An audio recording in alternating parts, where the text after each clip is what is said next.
अस्सलाम वालेकुम students, welcome back. आज हमारा लेक्चर नंबर 6। हमने लास्ट लेक्चर के अंदर 17.2 को खत्म किया था, वाइंड अप किया था क्वेश्चन नंबर 4 एंड 5। आज हम 17.3 स्टार्ट करेंगे और उसको स्टार्ट करने से पहले कुछ प्रॉपर्टीज है इस एक्सरसाइज के अंदर, पहले वो देख लेंगे। तो कुछ प्रॉपर्टीज है, सबसे पहले उसको देख लेते हैं।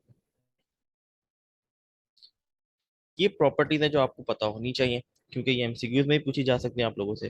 पहली प्रॉपर्टी है कम्यूटेटिव प्रॉपर्टी ऑफ यूनियन, जो बराबर होता है ए यूनियन बी बराबर होता है बी यूनियन ए के। और ये प्रूफ करने के लिए भी आपको आ सकती है, आपको पता होगी प्रॉपर्टी तो आप सॉल्व कर सकते हैं। यूनियन निकालना आपने सीखा हुआ है, इंटरसेक्शन वगैरह ये ऑपरेशन आपको आते हैं। इसी तरीके से सेकंड आपके पास है कम्यूटेटिव प्रॉपर्टी ऑफ इंटरसेक्शन, जो है ए इंटरसेक्ट बी बराबर होता है B intersect A. Associated property of union, associated property of union क्या है, ए यूनियन बी ब्रैकेट के अंदर बी यूनियन सी बराबर है ए यूनियन बी के bracket close and you see मतलब यूनियन सी। तो ये प्रॉपर्टी है। Associative property of intersection, simple, अगर आप ये दोनों प्रॉपर्टीज देखें इंटरसेक्शन की और ये दोनों प्रॉपर्टी कम्यूटेटिव की, तो बस यूनियन और इंटरसेक्शन का डिफरेंस है। अगर आपको एक भी याद होगी तो आपके लिए बड़ा आसान है दूसरी याद रखना। बस आपने ऑपरेशन चेंज कर देना, यूनियन का इंटरसेक्शन कर देना है। इसी तरीके से यहाँ पर भी ये यूनियन में यू लग यूनियन है और इंटरसेक्शन में इंटरसेक्शन का साइन है, बाकी इक्वेशन बिल्कुल एग्जैक्टली सेम है। इस तरीके से लास्ट जो प्रॉपर्टी है distributive property of union over intersection, तो ए यूनियन बी ब्रैकेट के अंदर बी इंटरसेक्शन सी, फिर A union B bracket close, फिर A union C bracket close और बीच में इंटरसेक्शन। एक और property distributive property of intersection over union, ऊपर आई थी यूनियन ओवर इंटरसेक्शन या इंटरसेक्शन ओवर यूनियन, तो बिल्कुल सेम वैल्यूज हैं, बस बीच में आपने साइन जहाँ यूनियन था वहाँ इंटरसेक्शन कर देना है, जहाँ इंटरसेक्शन था वहाँ यूनियन कर देना है। अगर आप देखेंगे तो ये इसकी प्रॉपर्टीज है, ये आपको याद होनी चाहिए। इससे रिलेटेड क्वेश्चन हम अभी सॉल्व नहीं करेंगे। 17.3 के अंदर हम जो सॉल्व करेंगे डी मॉर्गन्स लॉ को सॉल्व करेंगे, क्योंकि वो बहुत इंपॉर्टेंट रखता है पेपर के पॉइंट ऑफ व्यू से, बहुत ज्यादा इंपॉर्टेंट वो सवाल है। अगर प्रीवियस पुरानी बुक में भी देखें और पुराने पास पेपर से हम पुरानी बुक से रिलेटेड देखें तो वो बहुत ज्यादा आता है, ऑलमोस्ट हर साल वो सवाल आता है। ये प्रॉपर्टीज ज्यादातर आपको आएंगी एमसीक्यूज के अंदर, लेकिन अगर आपके पास सवाल भी आ जाता है, फॉर एग्जाम्पल आपके पास कोई सवाल आ जाता है कि प्रूफ कर दे कम्यूटेटिव प्रॉपर्टी ओवर यूनियन, तो आपको इक्वेशन सबसे पहले याद होना जरूरी है। अगर आपको इक्वेशन याद होगी तो सॉल्व करना मुश्किल नहीं है। आप लेफ्ट हैंड साइड सॉल्व करेंगे और राइट हैंड साइड सॉल्व करेंगे, दोनों का आंसर सेम आएगा, आप बोल देंगे वेरीफाई प्रॉपर्टी वेरीफाई हो गई। बस ये है, इससे ज्यादा कोई मुश्किल सवाल इससे नहीं बन सकता। तो इंपॉर्टेंट सवाल है डी मॉर्गन्स लॉ, उसकी दो इक्वेशंस है, हम एक इक्वेशन सॉल्व करेंगे, एक इक्वेशन आपने खुद ट्राई करनी होगी। ठीक है, तो उसकी दो इक्वेशन है। तो डी मॉर्गन्स लॉ पे आगे बढ़ते हैं, और ये बहुत इंपॉर्टेंट है, बड़े गौर समझिएगा। डी मॉर्गन आसान है, मुश्किल नहीं है। तो हमारे पास क्वेश्चन नंबर 4 आपको मिलेगा 17.3 के अंदर, जो वेरीफाइड डी मॉर्गन्स लॉ। अब इसके अंदर आपको यूनियन दे दिया, सॉरी, इसके अंदर आपको यू की वैल्यू यूनिवर्सल सेट दे दिया है, एक ए सेट दे दिया और एक बी सेट दे दिया गया। अब डिपेंड होता है, कभी कभार सवाल में आपको डी मॉर्गन लॉ की इक्वेशन मेंशन कर दी जाती है कि आपने ये वाली इक्वेशन को वेरीफाई करना है, और कभी कभार नहीं भी की जाती, क्योंकि इसकी दो इक्वेशन है। जब आपके पास पेपर में अगर नहीं की जाएगी वेरिफिकेशन, आपको नहीं दी जाएगी इक्वेशन, तो आप कोई भी इक्वेशन से वेरीफाई कर सकते हैं, लेकिन ये जरूर लिखा होगा वेरीफाइड डी मॉर्गन लॉ। तो हम इसकी एक इक्वेशन सॉल्व करते हैं। तो वो इक्वेशन क्या है मैं आपको दिखाता हूँ। ये एक इक्वेशन है इसकी, डी मॉर्गन लॉ की ये एक इक्वेशन है, जो A union B whole bracket के ऊपर complement equal to A intersection A complement intersect B complement. इसकी अगर दूसरी मैं इक्वेशन आपको बना के दिखाऊं तो वो कुछ इस तरीके से बिल्कुल एग्जैक्टली सेम है, बस ऑपरेशन थोड़े डिफरेंट, यूनियन की जगह इंटरसेक्शन आ गया, बाकी सब वही रहेगा, कॉम्प्लीमेंट का साइन भी रहेगा, यहाँ पर भी कॉम्प्लीमेंट का साइन रहेगा, और यहाँ इंटरसेक्शन यूनियन आ जाएगा। बस ये इतना सा डिफरेंस है दोनों इक्वेशंस के अंदर, और इसको प्रूफ करना है हमें। ठीक है, इसकी लेफ्ट हैंड साइड और राइट हैंड साइड को प्रूव करना है। स्टार्ट करते हैं, सबसे पहले हम लेफ्ट हैंड साइड सॉल्व करेंगे। लेफ्ट हैंड साइड पे है ए यूनियन बी का होल कॉम्प्लीमेंट।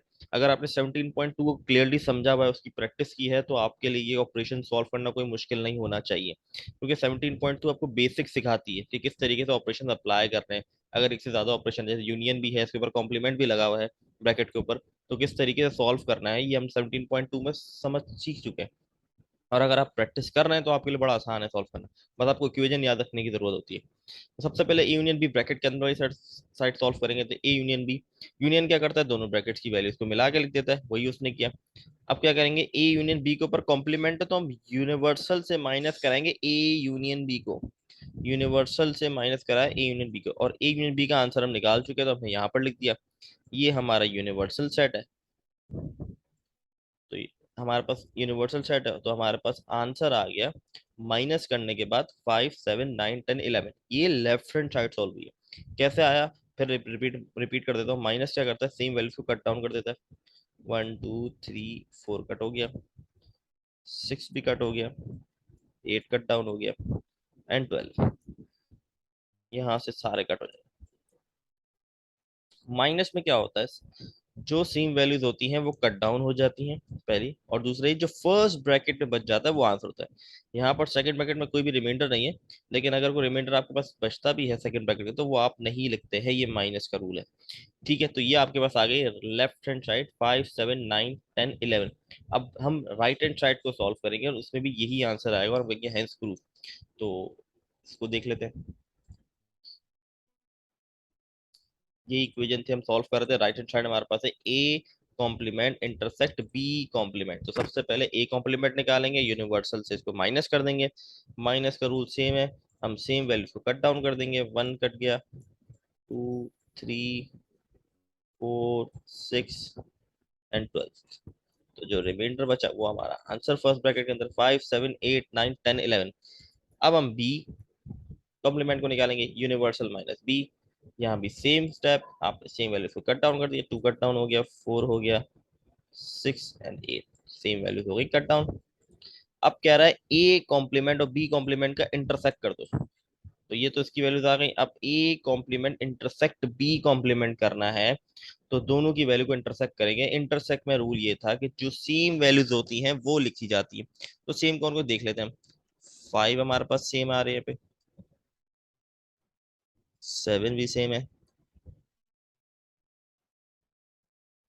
9 10 11। तो ये हमारे पास सेम वैल्यूज है इसके अंदर। तो ये हमारे पास आंसर आ गया 5 7 9 10 11। 5 7 9 10 11। अगर हम पीछे जाएं तो यही आंसर पीछे था, 5 5 7 9 10 11। ये हमारा आंसर हैंस प्रूफ। फिर हम लिखेंगे left hand side equal to right hand side.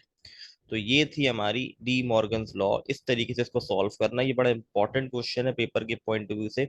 मैंने एक इक्वेशन आपको सॉल्व करके दिखाई, दूसरी इक्वेशन लिख कर भी बताई, मैं एक बार फिर लिख देता हूँ आपको। आप इसको जरूर ट्राई करें, इसी वैल्यूज के साथ जरूर इसको ट्राई करें।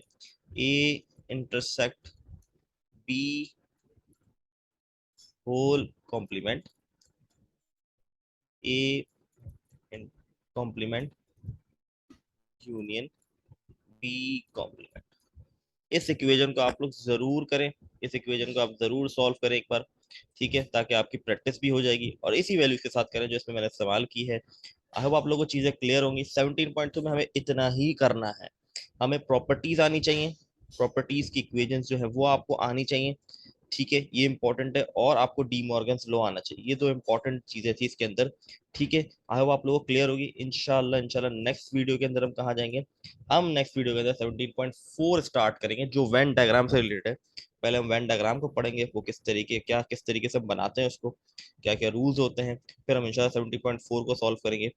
आई होप आप लोगों को चीजें क्लियर होंगी। अगर आपको कोई भी कंफ्यूजन है डी मॉर्गन्स लॉ में या किसी प्रॉपर्टी में तो आप जरूर कमेंट में पूछ सकते हैं।